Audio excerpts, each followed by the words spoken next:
مسخن رول أو رولات المسخن المشهورة بنكهة زيت الزيتون والسماق من أطيب المقبلات اللي ممكن تكون على سفرتنا وبكل المناسبات. خلينا نبلش مع شوية زيت نباتي بنقلي كيلو من صدر الدجاج على الجهتين مع عودين القرفة اللومي ورق الغار حب الهيل والبصل.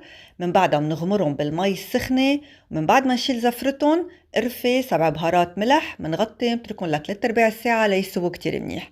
بنرجع بننسفهم بهيدا الشكل مع نص كباية زيت زيتون. منقلي 5 بصل مقطعين شوانح، ومن بعد ما يدبلوا منضيف 5 ملاعق كبيرة من السماق البلدي.